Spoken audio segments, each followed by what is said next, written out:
Hola, ¿cómo están? Buenas tardes. La Junta de Paz que trata de cambiarle el rostro a Oriente Medio. Sí, enfocando sobre todo en una supuesta paz en Gaza. Pero ¿qué hay detrás de todo esto? Hoy lo analizamos en el mapa de Telesur. Así iniciamos.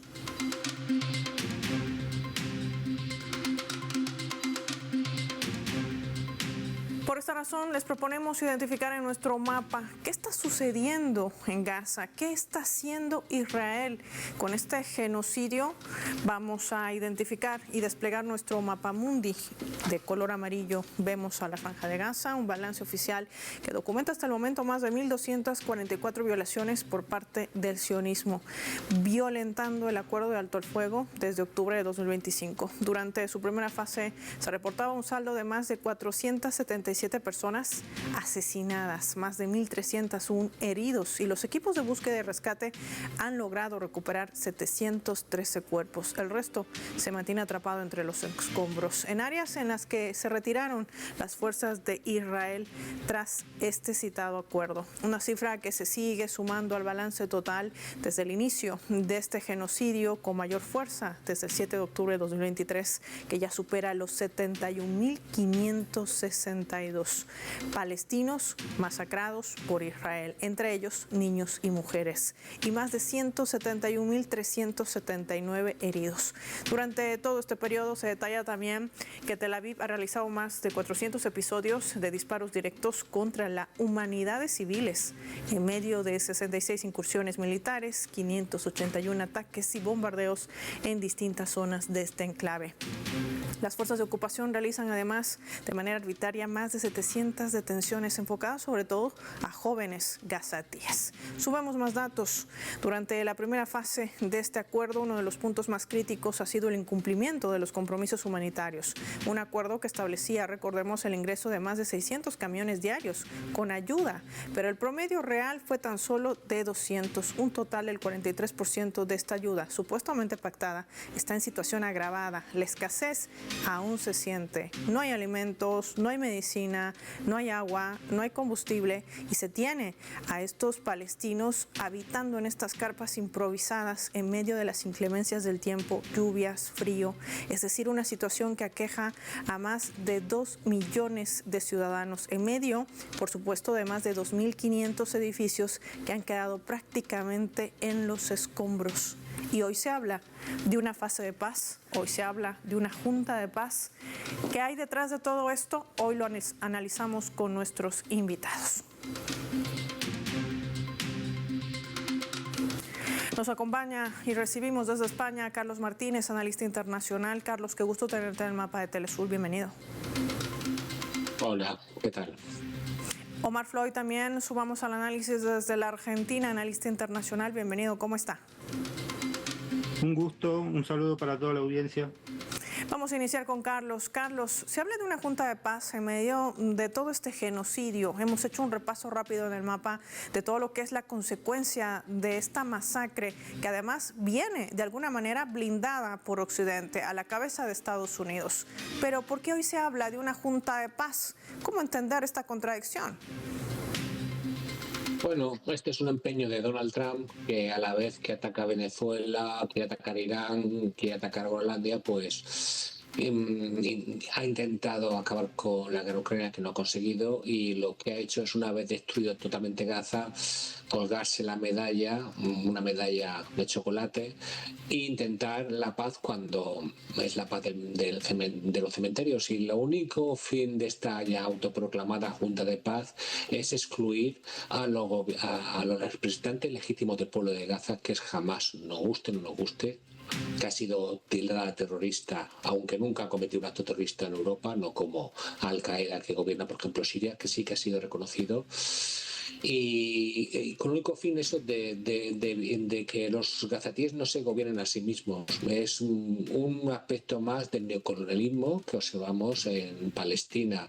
En este caso, pues es una solución, llamémoslo así, al genocidio que ha cometido Israel, que por cierto ha quedado impune, y al final todo el castigo de este genocidio va a recaer en los propios gazatíes, con un número de muertos incontables, básicamente sobre todo mujeres y niños, pero es que además luego al final este conflicto de sus tierras se ven con un gobierno de plutócratas extranjeros que ya ha dicho Donald Trump que lo que quiere hacer allí es un resort para ricos y probablemente también un planes de expulsión de los gazetís de su tierra y por eso y en ese contexto Israel ha reconocido también una parte de Somalilandia de la independencia para intentar llevar allí a los gazetís. Todo es un despropósito porque en un mundo con normas, en un mundo que se respetaran los derechos humanos, este trato neocolonial no cabría, y mucho menos después de un genocidio. Pensemos que se creó Israel como, digamos, como una especie de compensación por el genocidio que cometieron los nazis contra los judíos. O sea, a los pobres gazetís no solo no le van a compensar, sino que le van a recibir un doble castigo, genocidio e imposición de un gobierno extranjero. Ahora, en medio de toda esta radiografía que nos brinda Carlos, Omar, debemos preguntarnos con precisión, ¿estamos frente a un acuerdo inmobiliario? ¿De eso se trata al final todo esto? ¿De seguir arrasando con el pueblo palestino, asesinando a cientos de civiles? En el fondo, ¿hay un negocio detrás de todo esto cuando se habla inclusive de cambiarle el rostro a Oriente Medio? ¿Cómo entenderlo? Partamos primero por este punto. Bueno, en principio estoy muy de acuerdo con lo que planteaba el anterior analista y digamos, hay que agregar que esto es parte de una estrategia geopolítica mucho más amplia de Trump, que lo que busca es establecer un mecanismo internacional, ¿no?, de colaboración con otros países que están alineados con su estrategia para que sus dictámenes, digamos, arbitrarios en relación a la política internacional tengan fuerza de ley.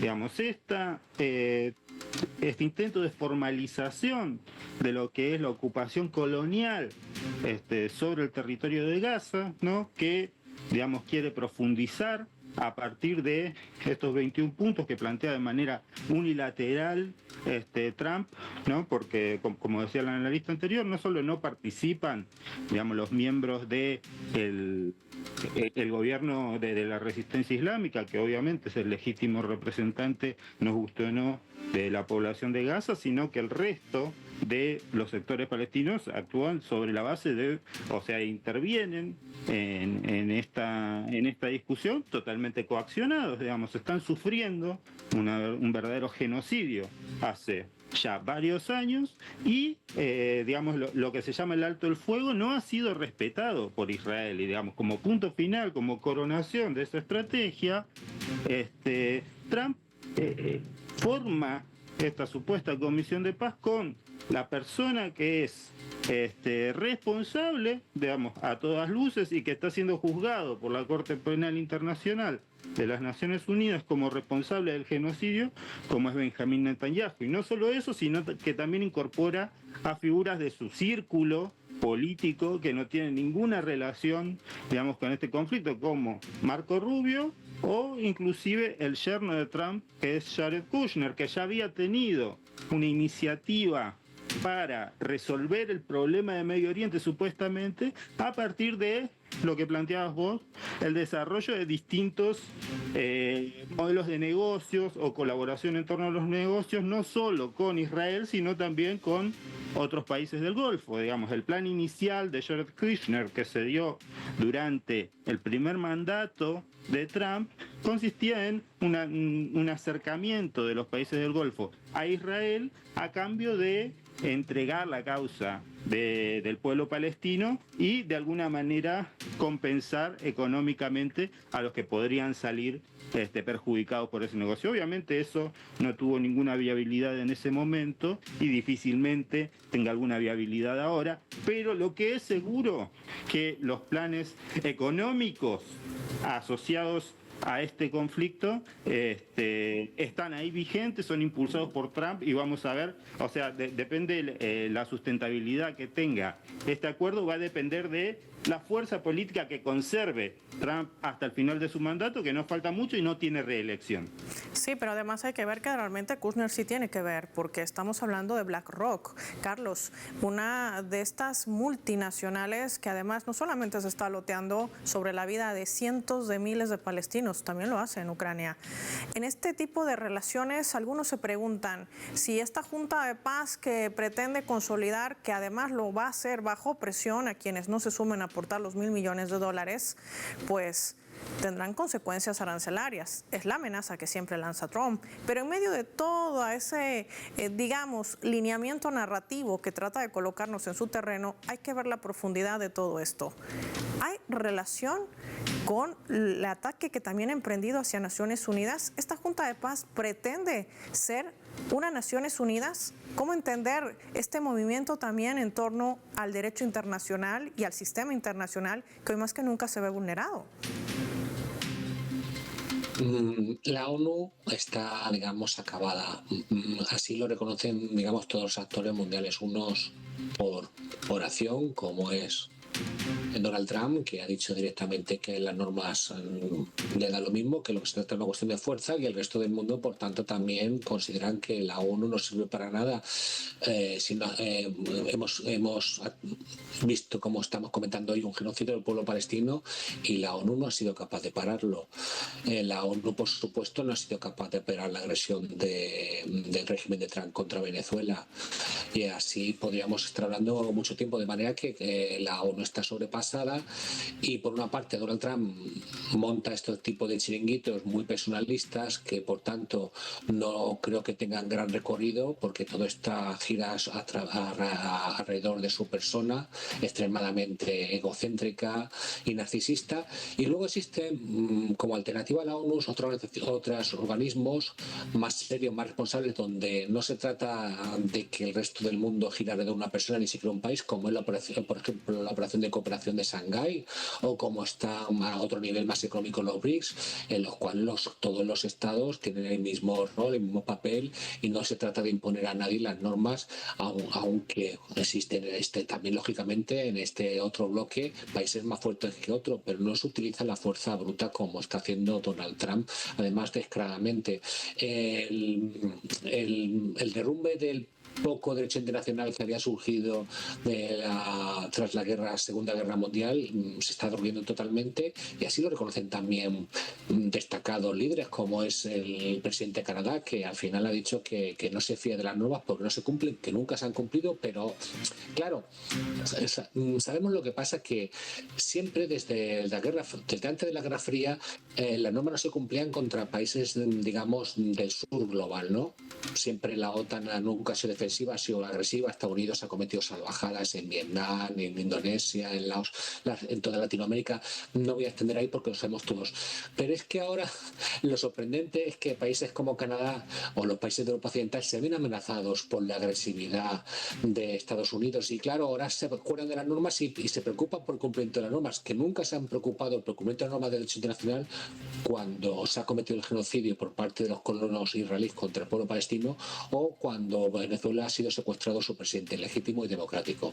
Ahora están preocupados por las normas. ¿Por qué? Porque con Donald Trump no hay ningún país que esté seguro en el mundo, excepto quizá China o Rusia, por motivos no de proximidad ideológica ni de amistad, sino simplemente porque tiene el poderío militar para evitar ser intervenido militarmente por el imperio estadounidense.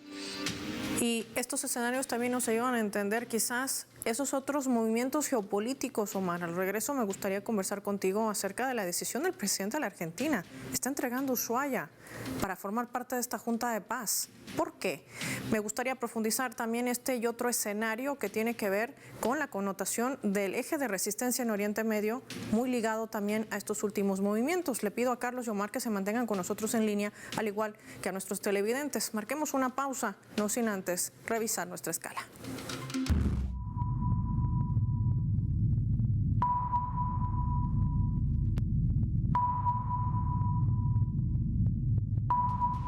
Queremos compartir con ustedes este video que circula en nuestras plataformas digitales, en nuestra multiplataforma informativa Telesur. Donald Trump, el mismo presidente que bombardea y amenaza con invasión a naciones soberanas, secuestra al presidente de Venezuela e interfiere en procesos de paz en conflictos armados. Ahora resulta que crea esta Junta de Paz. ¿Cuál es el objetivo? Nunca se trata de paz, siempre se trata de negocio. Véanlo, compártanlo, ya volvemos.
Vamos a sumar otro elemento también para el análisis a través de la fotografía. Lo que ven allí, por un lado, es la bandera argentina, pero sobre todo este puerto, el de Ushuaia, ubicado en esa nación suramericana. Y es que el gobierno de Javier Milei tomó el control de este estratégico puerto, el más austral del mundo, retirando su gestión a la provincia de Tierra de Fuego mediante una resolución oficial. Milei ha justificado la medida por la importancia estratégica de esta terminal para la logística antártica, es decir, la custodia de sus aguas y territorios.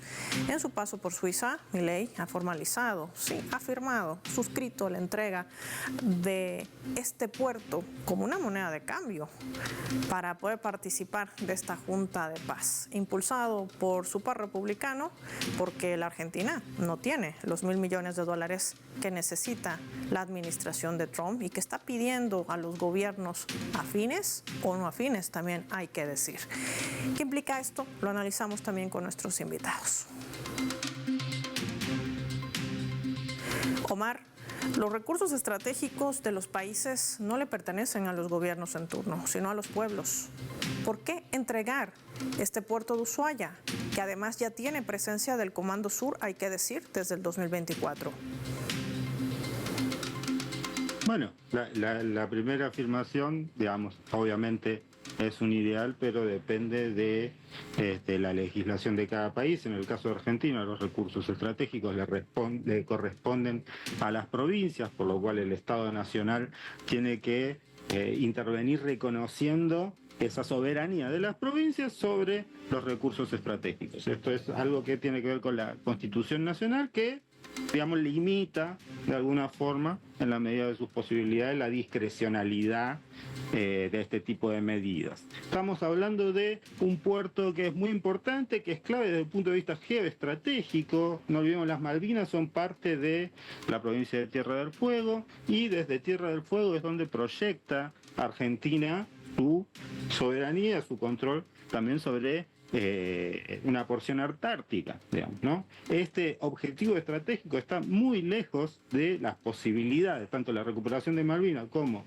hacer efectivo el control sobre una parte del territorio antártico, está muy lejos de las posibilidades reales desde el punto de vista geopolítico de Argentina, en tanto no tiene ejército y no tiene una influencia geopolítica importante. O sea, el ejército que tiene Argentina es muy débil comparado inclusive con el de sus vecinos, por ejemplo Brasil o por ejemplo Chile. Digamos, de esta forma, Argentina ha tratado de influir a través de lo que es negociaciones dentro de los organismos multilaterales, que como decía tradicionalmente, ¿no? Pero como decía en el otro analista, claramente esos organismos están muy desprestigiados y lo que está discutiendo Milei y lo que está planteando Trump es directamente olvidarse de la proyección geopolítica de Argentina y convertirla en una especie de protectorado o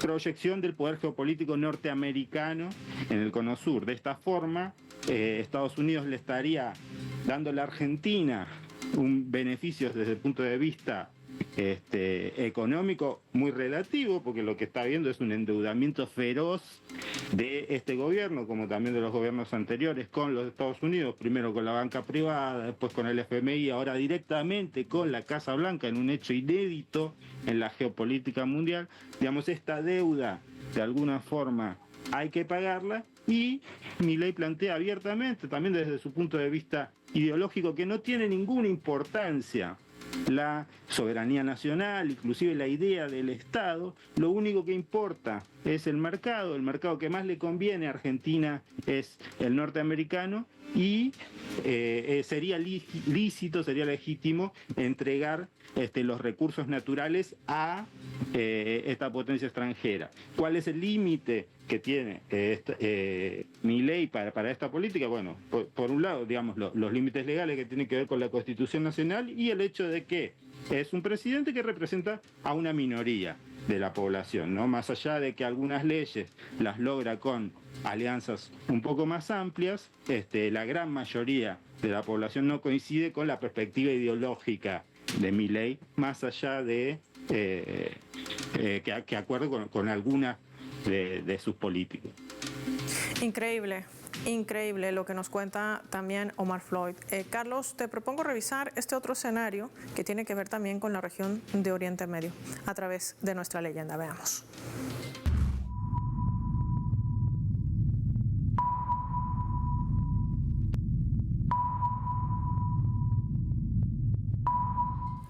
Esvi Barel es un analista del periódico israelí Haaretz y él sentencia esto a propósito de esta Junta de Paz, esta fase 2 del acuerdo de paz que plantea Occidente. En el Consejo de Paz que está formando Trump no hay dinero, dice Esvi Barel, es israelí, ni seguridad ni soluciones para la Franja de Gaza, así lo dice en su amplio editorial de esta jornada. Sumamos también las declaraciones de Jared Kushner, el yerno de Donald Trump. La gente sigue preguntando cuál es nuestro plan B. No hay plan B, dice, tenemos un plan. Firmamos un acuerdo y todos los involucrados se comprometen a hacerlo funcionar. Existe un plan maestro que se implementará por fases en todo Oriente Medio. Son declaraciones que brindaba hoy desde el Foro Económico Mundial que se celebra en Suiza, en Davos. Carlos, creo que cada vez se hace más evidente que este plan no tiene nada que ver con Gaza ni con su autodeterminación. Oriente Medio es el objetivo. Aquí la gran pregunta, ¿es Irán el siguiente? Sin duda, ya las puertas del imperio ya destruyeron Afganistán en los años 70, principios 80, destruyeron Irak, destruyeron Libia, han conseguido derribar el gobierno sirio y poner, tanto en el caso de Libia como Siria, a terroristas que sí han atentado en Occidente, en España concretamente, al frente del gobierno, a terroristas que están masacrando a las minorías, a los kurdos, a los alawitas, que han devuelto los derechos a las mujeres en la Edad Media, y parece que ese es el plan que quieren para Irán. Irán, que tanto lo critican por el velo, por estas cuestiones que no son tal como la cuentan los medios occidentales. Lo que estoy convencido es que un derribo del gobierno actual antiimperialista de Irán le seguirá un régimen más totalitario, más brutal, con menos libertades, eso sí, alineado con Occidente, que es al final lo que pretenden, ¿no? Nunca, yo creo que estos últimos años sí que lo que sí que tenemos que reconocer a la OTAN, a Estados Unidos, es que ya se han quitado las caretas. Si al inicio de la guerra Ucrania habían enarbolado la bandera de la legalidad internacional, de los derechos humanos, etcétera, etcétera, ya después del genocidio de Gaza, después de la destrucción de Siria o de Libia, sabemos todos que lo que quieren es destruir los gobiernos que no son obedientes con las políticas del imperio, y lo están intentando también con Venezuela.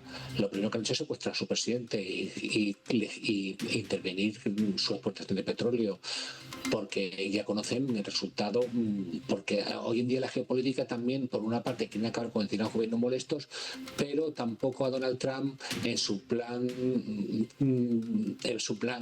global lo que quiere también es abaratar el petróleo. Sabe que si acaba directamente con la administración de Venezuela, el petróleo va a subir, y con Irán tiene que tener cuidado. Irán también es un productor muy importante de petróleo y por el estrecho de Omán pasa mucho petróleo, con lo cual se tendrán también suma cautela, porque no lo puede tener Donald Trump, no puede derribar a los gobiernos de Venezuela, de Irán, de Siria, otros tantos países, y pretender que el barril de petróleo baja a $50.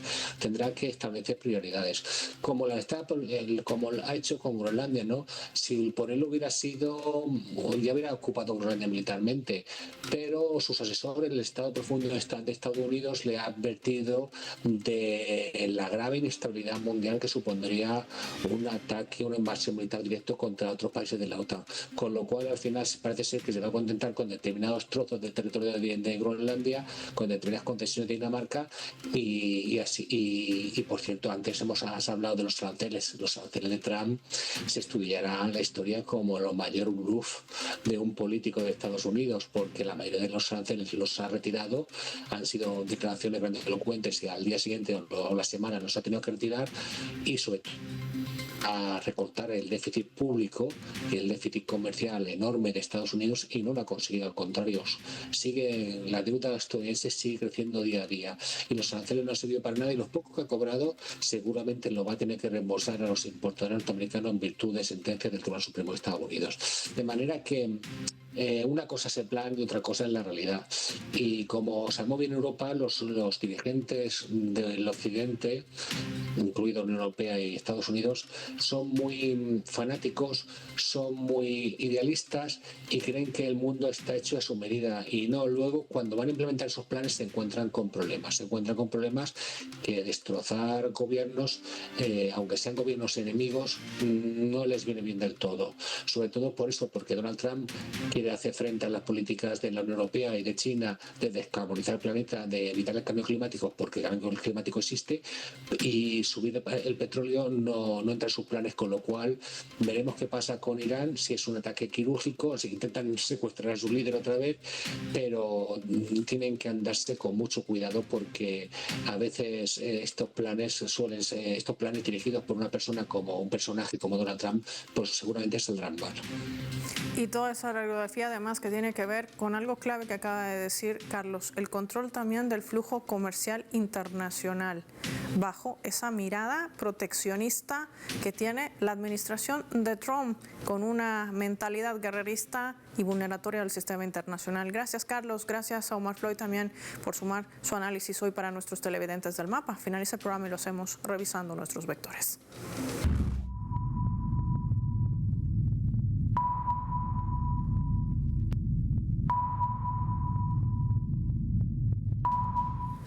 Nuestro radar en el mapa hoy nos refleja las tres claves sobre este tema: Palestina, fase 2 de este plan de paz. Hablemos de esta Junta de Paz. Estamos frente a un verdadero negocio inmobiliario. Por esa razón se ha utilizado su exposición en Davos, donde se reúnen más de 1.000 multinacionales. No se trata de paz ni de una Palestina libre. Se trata de cambiar la configuración en Oriente Medio, sobre millones de vidas humanas arrasadas por el sionismo en Gaza.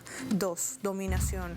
Por eso el hambre que hoy está llevando a al pueblo palestino a seguir soportando en resistencia. Hoy viene llegando como un supuesto salvador. Aquel hombre que habla de paz, que le sigue vendiendo armas a Israel, habló de Trump, y que lo protege de sus crímenes de guerra, que sigue bombardeando y secuestrando inclusive a un presidente como el venezolano, que sigue presionando a gobiernos para cumplir su corolario y dice liderar un proyecto de paz, que no es otra cosa que un proyecto de expansionismo en pleno siglo XXI. 3. Argentina. Y como esa nación no tiene los $1.000 millones que pide Trump, le entrega su territorio, un territorio que no le pertenece al gobernante Milei, sino al pueblo argentino. Es para ese gobierno neoliberal una moneda de cambio para los intereses geopolíticos que emprende también Occidente de la mano del sionismo. Soy Paola Pérez y nos vemos en la siguiente edición del Mapa.